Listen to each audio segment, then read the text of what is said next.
In this video, we will start talking about outsourcing or how outsourcing affects unemployment. We're going to start with a hypothetical example of General Motors outsourcing. Okay? Here, as you can see on the slide, we give you a simplified example. Here in the General Motors, there are only 2 departments, okay?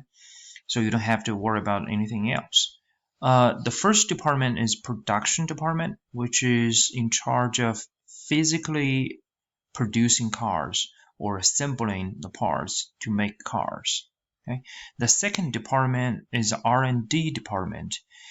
This department is not in charge of the physically producing cars, but instead they are in charge of coming up with the new models, new designs, new features.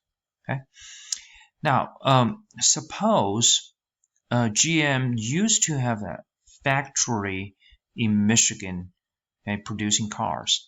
Now they want to completely close that factory and move it to Mexico, okay, so that they can reduce their labor cost. Now, because of the outsourcing, let me write it here. Oops, sorry.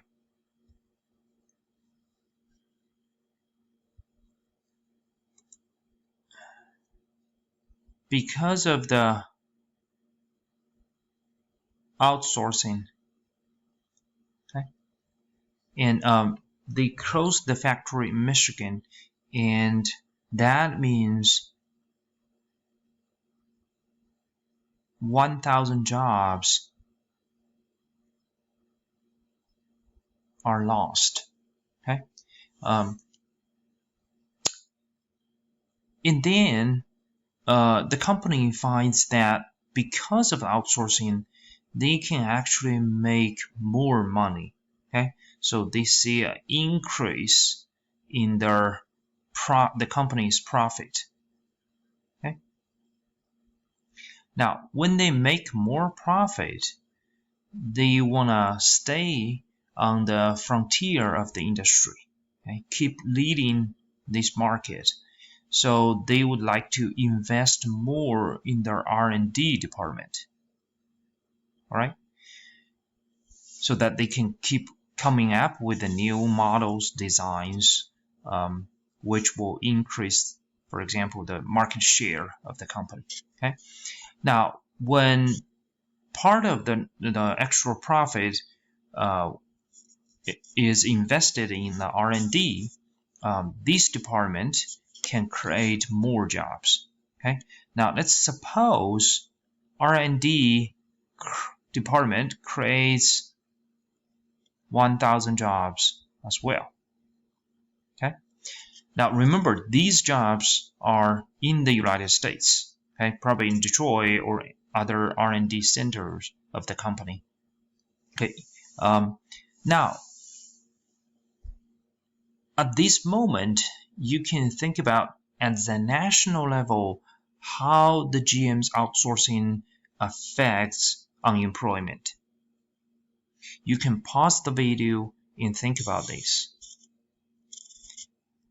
We find that at the national level, there should be no influence upon our unemployment because we lost 1,000 jobs, but at the same time, we recreated 1,000 R&D jobs, right? So they are completely offset with each other. So at the national level, there should be no influence at all. However, we find that people would still out there protesting or lobbying the government, so that the company will stop outsourcing because of what? Think about this. Because here 1,000 people lost their jobs, but they are very likely to be the blue-collar workers. Okay. And later, when the company makes more money and reinvests in its R&D department, and create 1,000 jobs. These are the white-collar jobs, right?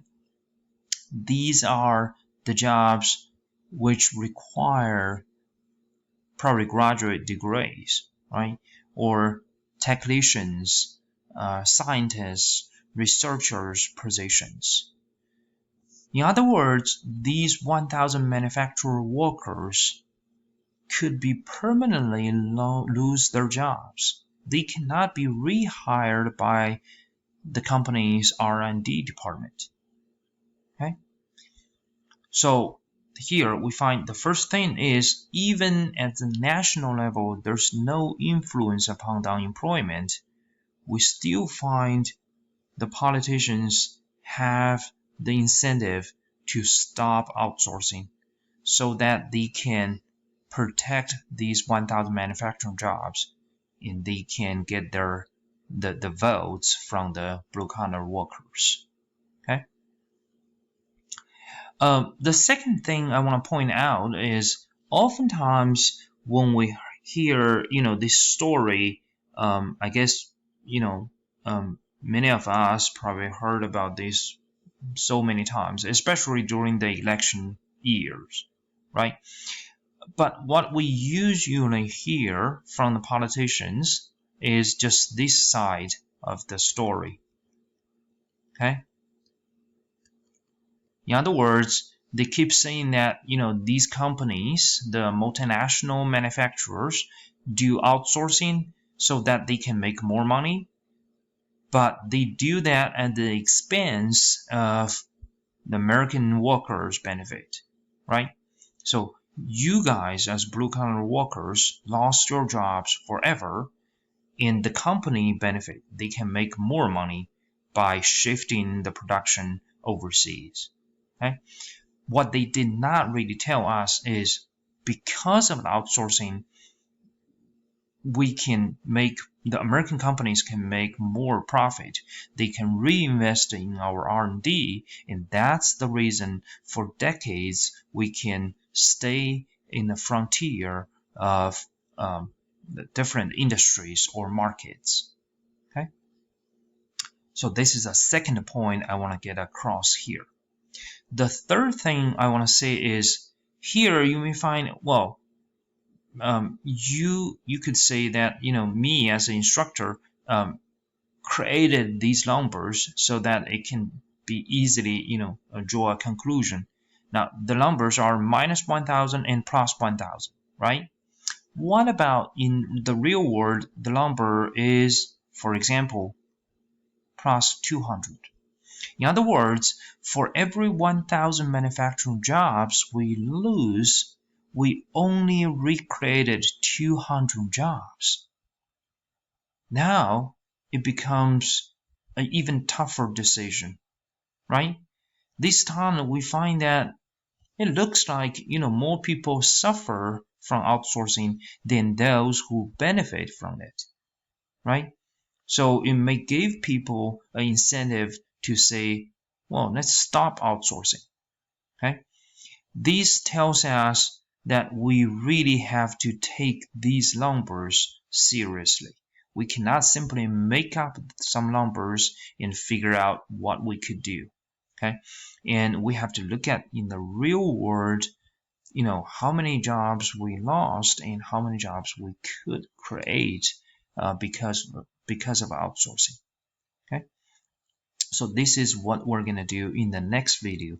We're going to check out the empirical evidence and see if outsourcing really kills jobs.